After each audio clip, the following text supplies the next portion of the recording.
बिस्मिल्लाहिर्रहमानिर्रहीम।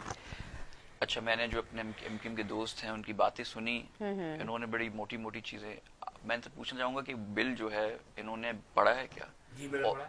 अच्छा, तो मुझे एक शिक या उसका एक पॉइंट बता दें जिसपे आपने कहा ये इंसानी हकूक के खिलाफ है या ह्यूमन राइट्स के खिलाफ है, या यहाँ क्या हो रही है। देखें, मैं आपको बात बताता हूँ। सिंपल सी चीज है ये। आई थिंक एमक्यूएम जो रिकमेंडेशंस और जो बातें करती रही है, तो एमक्यूएम जो चाहती है, एमक्यूएम के जो पास्ट में डिमांड्स रही हैं उसके मुताबिक है। एमक्यूएम हमेशा कहती थी कि ये डिस्ट्रिक्ट का निज़ाम सही नहीं है, बहुत वास्ट होता है, आप इसको डिवॉल्व करें।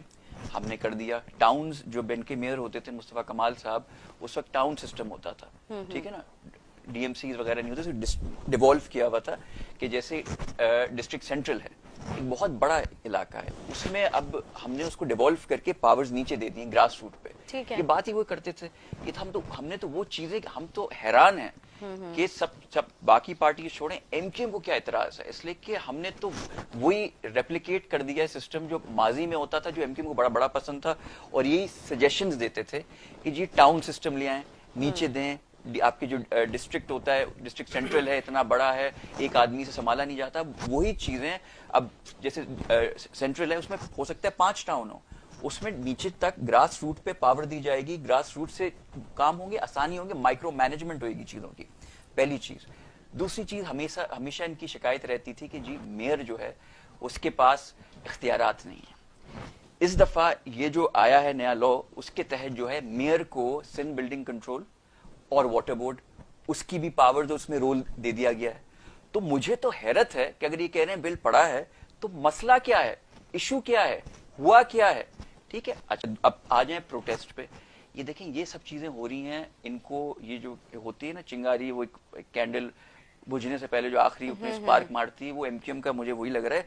ये पॉलिटिकल माइलेज लेने के लिए सिर्फ ये भाई आपको प्रोटेस्ट करना था, बिल आपसे पूछा गया, मैंने मीडिया पे देख रहा था इनकी प्रेस कॉन्फ्रेंस, जी हमने तो बिल देखा ही। भाई बिल आपने देखा नहीं तो आपने उसकी रिकमेंडेशंस कैसे दी?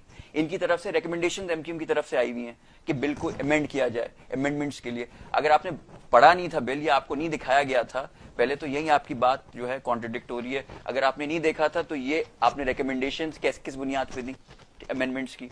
दूसरी चीज, प्रोटेस्ट करना या डिबेट, हम तो अभी भी नहीं कह रहे कि ये हरफ आखिर है, हम तो अभी भी बात करने को तैयार हैं।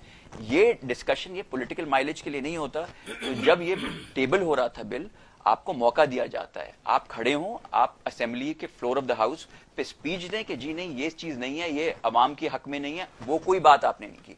उस वक्त आप जो है वॉकआउट, आप भाग गए, आपको पॉइंट्स ही नहीं थे ना आपके पास कोई बात करने के लिए। तो ठीक है, ये सब चीजें उस वक्त उनसे पूछें, आपने उस वक्त क्यों नहीं बात की? अच्छा ठीक है, मतलब राशिद साहब आपका कहना ये है कि ये जो बिल आने से पहले, ये बिल मंजूर कराने से पहले मुत्तहदा के जो रहनुमा हैं उनसे ये इस बारे में डिस्कशन किया था, और उसके बाद उन्होंने रिकमेंड किया था कि ठीक है हम इस चीज पे एग्री करते हैं। अग्री नहीं, उनकी तरफ से अमेंडमेंट्स आई थी कि कुछ चेंजेस इसमें ये कर लें, वो कर लें, और वो फिर अमेंडमेंट्स पे डिस्कशन होता है। एक जो प्रोसेस होता है असेंबली का ना, आप एक बिल आता है तो उस पर बहस होती है, डिबेट होती है, डिस्कशन होता है। ठीक है, ये किया ही नहीं, पतली गली से निकल गए। ठीक है जी, फयाज साहब। असल में बात ये है